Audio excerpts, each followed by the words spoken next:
What is going on, people? Inside that internet machine, well, Sony done it.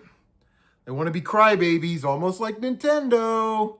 We don't want to make physical games anymore. We don't want to make consoles with disk drives anymore. We want to take all of our games and delist them off the Sony store.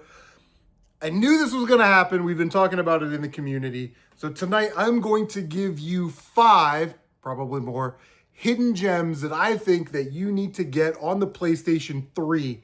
And you need to get them before they're gone.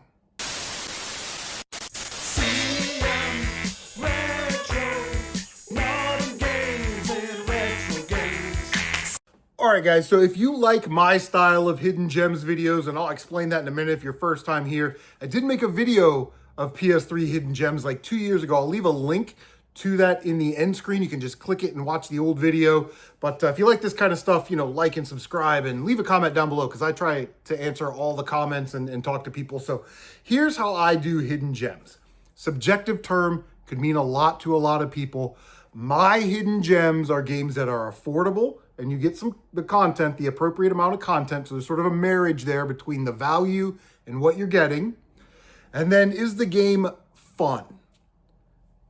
That's subjective. I don't really think turn-based RPGs are fun, so you won't see those on my list. You may not like spaceship shooters. I think they're a ton of fun. So what's fun to me may not be fun to you. It's just sort of how I define my own hidden gems. And then the last thing is this a game that you're proud to have in your collection? Affordable with content, fun to play, or you're proud to have it in your collection? Because quite honestly, guys, no one comes over to my house and goes, hey man, do you have Wild Arms Code F on PS2? They all want to play Mario Kart. You know what I mean? So rarity and value are not always exclusive, or they're exclusive. They could be two different things, just kind of depends. So I'm not going to do what normal hidden gem people do, and they say, here's this rare game that I got at a garage sale 15 years ago for $1, and by the way, the gameplay is repetitive and it's not really that great. Well, it's not really a hidden gem, is it? You're just showing off games that you got for cheap that are rare now. That doesn't really define what a hidden gem is. So I feel that it is helpful to, let you know what my definition of a hidden gem is. Another term that I sort of need to define, I took a bunch of shit for this last time, was before it's gone. Chris, the game, you gotta get that game digitally. Here we are 3.5 years later. Tell me about it. How's that going for you? What an idiot! Oh, what a loser! What I mean by before it's gone, right? There's not a black hole that's going to suck all of our PlayStation 3 games into another dimension. I mean, hopefully. But what usually happens in these types of situations is the resellers, they go out, they buy all these games, and then they kind of jack up the price a little bit because they know that people are in a FOMO mental state and they want to buy these games. So, but the other thing is collectors and gamers like me. I just did this a couple days ago. I've been meaning to pick up White Knight Chronicles. It's like $10 game. They had it at my game store, the international version, for $10. Picked it up. That's one less copy that's on the shelf. So they could be gone from the shelves. These games, you're not really finding a lot of these games anymore at garage sales. So they are disappearing. And now that you're not having that digital option to fall back on, people are going to take advantage of that and raise these prices. So tonight we're going to talk about games that I think you need to get into your collection before they're gone. Oh, type it. Oh, you said the word before it's gone. Here we go. We're going to talk about PlayStation 3 tonight, which is a crazy console to collect for. The fear of missing out is real, and games that used to be reasonably priced are now skyrocketing. And I'll show you an example of a couple of those here in a minute. But, for me, it really is about the games. Some of these games are multi-plat games. Maybe they've been re-released on future consoles or in compilations or something. But let's just specifically concentrate tonight on PS3 collectors that love collecting physical games for their PlayStation 3 collection. So with, PS3 specifically, again, let's get back into the PS3 world. I don't believe that there are as many complete in box, good to great, excellent mint condition games as you think they are. And the reason I say that is I go to my local game store and they see thousands of games a year.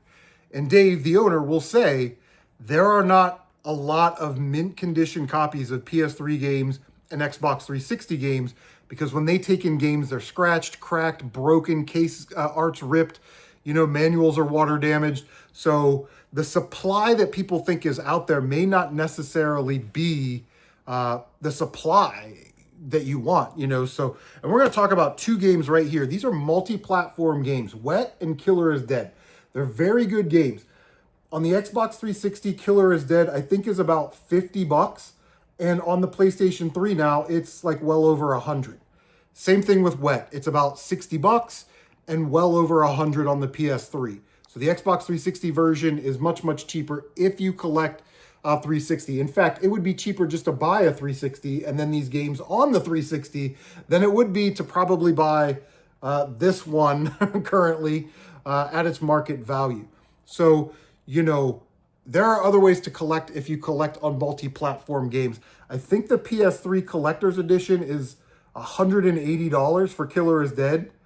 And then the same thing on Xbox 360 is like $60 or $70. So either way, Sony has really put a crunch on its physical media, its physical game collecting for the PlayStation 3, and it's causing these games to go absolutely insane.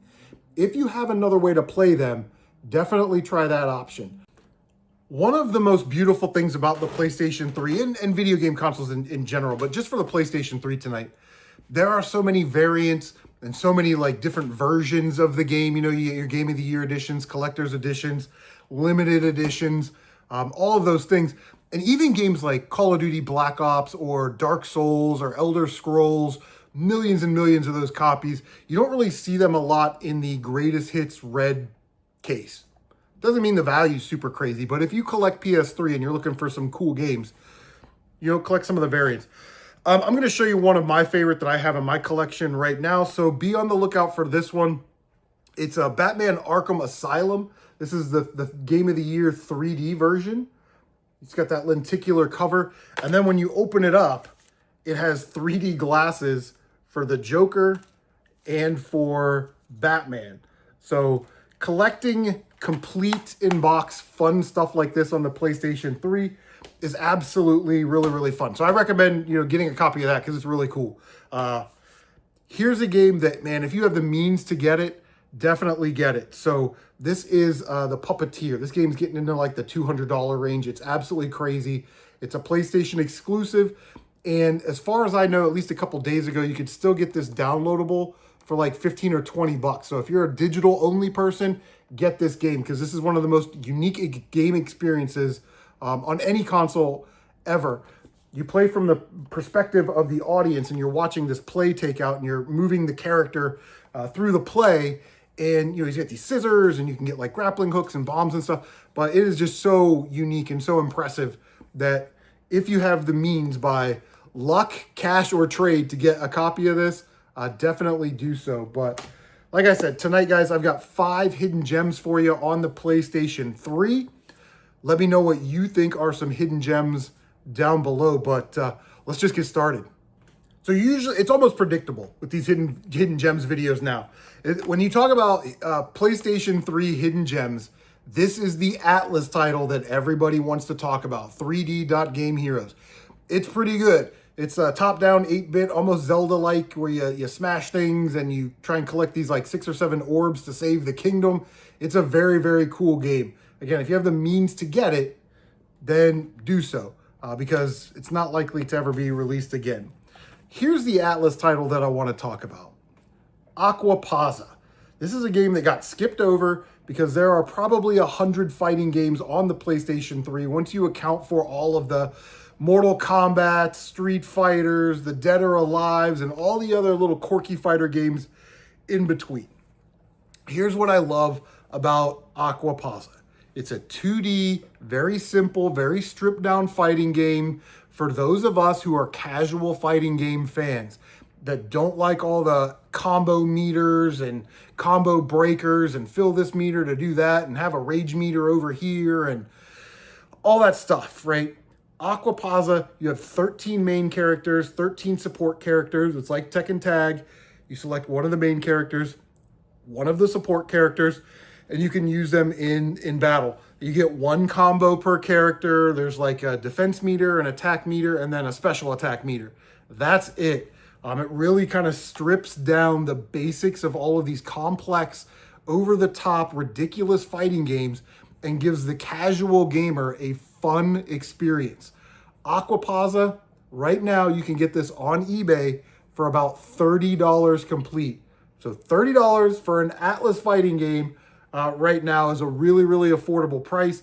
And like I said, for the price that you're getting and what you're getting, all the different combinations of characters and the sub-characters, it's a no-brainer. To me, Aquapazza is definitely a hidden gem on the PlayStation 3. I almost said Super Nintendo, but it could probably play on the Super Nintendo because it has that Street Fighter 2 feel. But Aquapazza, get it before it's gone.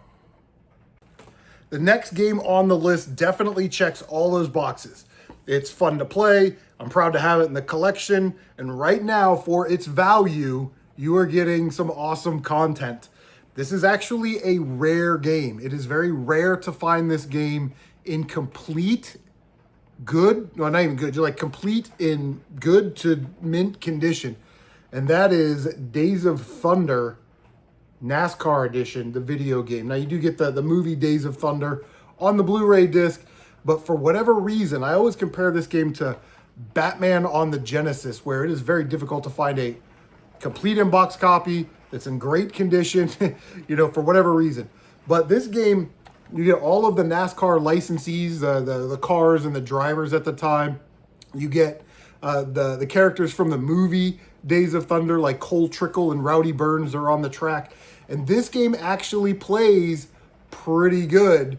It plays like Daytona USA. It's kind of a smashy, arcadey racing game, and the other racers have life bars over them. And it's just a really cool game to have in your collection.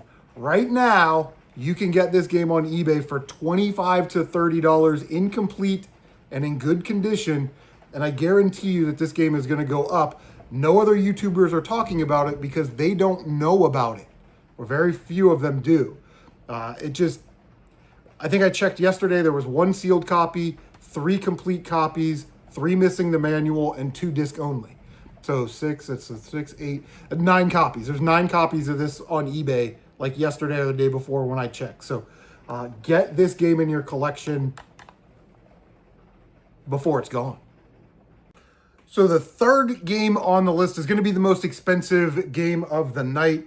It's going now for about $100, which is unfortunate. Although I did see a couple of copies on eBay today, some like remainder copies where people haven't adjusted the prices for $75 to $90. And that's essentially the cost of a brand new game. So don't get mad in this year. Do something for yourself. Get yourself an awesome PlayStation 3 game. This is Drakengard 3. Now, I love these Yoko Taro games. I love the stories. I love how he tells the story, where allies could be enemies and enemies could be allies. It's all about perspective, challenging what it means to be a human, or existentialism, or black hat, white hat, good guy, bad guy kind of thing. In this game, you play as Zero. This is her. And the opening cutscene is like, oh, in the land of Utopia, these 6 sisters lived in harmony, and then one sister decided she was going to kill them all. And that's Zero. So, like, are you playing as the bad guy here? Or are you playing as the good guy, and something hasn't been revealed to us yet? And that's how Yoko Taro makes his games. How far are you willing to go to find out everything? Are you willing to do the same fetch quest 30 times? Are you willing to do the side quest where you go into the forest and you defeat all the bad guys, to get that one piece of material you need to upgrade a weapon or unlock another part of the story? I love these games. Now, Drakengard is a series that started on the PlayStation 1. There's 2 games. PlayStation 3 got a game. And then they started releasing the side story games, which are the Nier series, Nier Replicant, Nier Automata, those types of games. Even though Nier and Nier Replicant are like basically the same game. Replicant's the Japanese version of Nier. We won't get into Nier. Drakengard, however, is an awesome hack and slash beat 'em up style RPG where you collect gold and material and you can buy and upgrade your armor and your weapons. And at certain points, usually kind of like during the boss fights, you ride a dragon. You can also summon that dragon into battle when you're surrounded with hordes of enemies, to help you out. But it is just a fantastic series. And talking about Drakengard 3 without talking about the other ones kind of does it a little bit of an injustice. But really, this game has 3 or 4 different endings. And usually this is how it plays out in these Yoko Taro games. You finish the game, you get the cutscene, and then when you start a new game, you start somewhere in the story. Could be at the beginning, could be at the middle. You play through the game again. You get different perspectives, different scenes. You get to play as different characters to kind of piece together the entire story. And then once you've beaten all of the endings, you usually get this sort of grandiose extra ending with a huge cutscene and like the world changes somehow. And it's definitely, how far are you willing to go to get that ending? You know what I mean? Like, that's how these games are built. The gameplay, like I said, it's hack and slash. It's sort of that wash and rinse repeat method that a lot of games used, especially at the time. But I think that there's enough here to justify the $100 price tag currently. When I found this at the game store, Tyler was with me. The game was about $50 back then. They had it for $50. I said, if that manual's in there, I'm taking that with me. And it was in there, so I got it. So very, very happy to have Drakengard 3 in the collection, man. This is another one that checks all the boxes. The value and for what you're getting, the fun factor, and I'm very proud to have that in my collection. So Drakengard 3, don't buy yourself the new sports game this year. Buy something in your collection that's badass. Get Drakengard 3. You know how this is going to go before it's gone. Coming in at number 4 tonight, man. While this series does have a following, I don't think it gets talked about as much as it should be. But people, it's like, oh, what are some movies that we didn't really get a lot of games on, or we didn't get games on? It's like, oh, well, we didn't get, like a Thundercats game or whatever.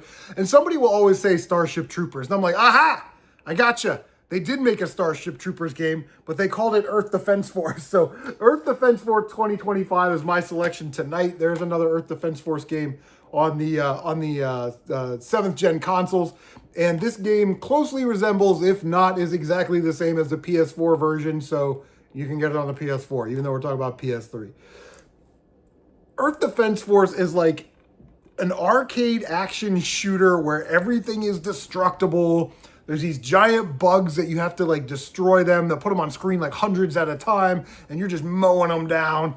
You can upgrade your weapons and armor and stuff. There's 4 different hero classes. And then there's like robot aliens that invade, and it's just over the top crazy arcade goodness. Like, I've never had a bad time playing Earth Defense Force, except when the game drags on too long like this one does, because it has 100 levels. It's so big. There's so much shit to do in this game, but it's tons of fun. And it's one of those games, guys, where if you got like friends that come over and you want to pop in something and like show them something awesome, this has a 2-player split screen mode. So yeah, you can have some awesome fun with your friends as they come over and destroy all these giant ants and spiders and all the other crap that's in the game. And it's like, if someone said, like, here's your objective. I want you to make a fun arcade-style shooter, and I want you to cut out all of the crap of these over-convoluted combat systems and weapon systems and, upgrade your butt stock on your rifle, which gives you 2 rounds more per second. Like, get rid of all that shit. Just make a fun fucking game. Earth Defense Force. For sure. Get it before it's gone. And you can get Earth Defense Force 2025 for like $20 or less. So definitely add that one to your collection. The last game I want to talk about today is a game that I've had in my collection for a while, discovered it recently. We want to play some of these action shooter games on the PlayStation 3.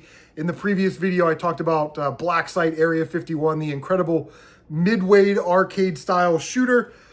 Here's another Midway game. And no one talks about it. And it's kind of cheap right now. You guys know who John Woo is?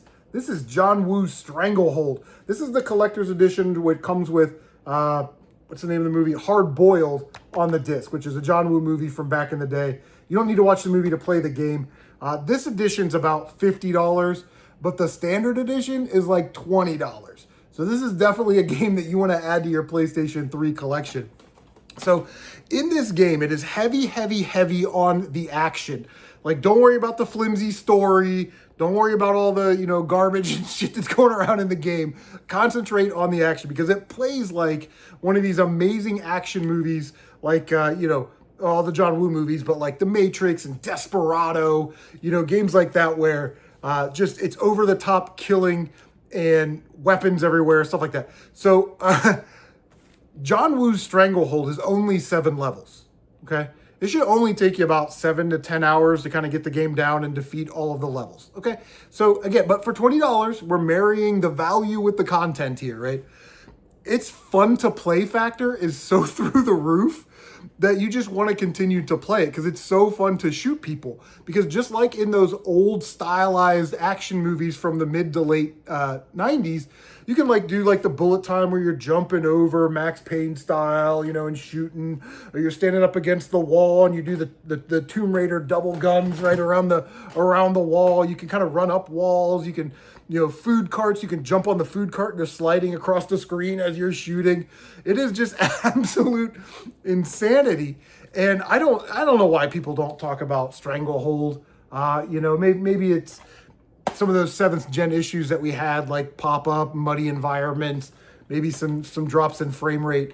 But quite honestly, it's like I said, it's a fun game to play. It's not very expensive, and I'm very proud to have that in my collection because as I've started to see some games like this, some of these mid-tier shooter games, like the Jason Bourne game, which is also very good, you don't really see them a lot anymore. And when you do, they're priced accordingly. So yeah, definitely John Woo's Stranglehold.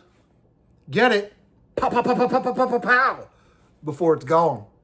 So that's going to do it, guys. We have talked about 5 hidden gems. We talked about some collector stuff, you might want to get in your collection.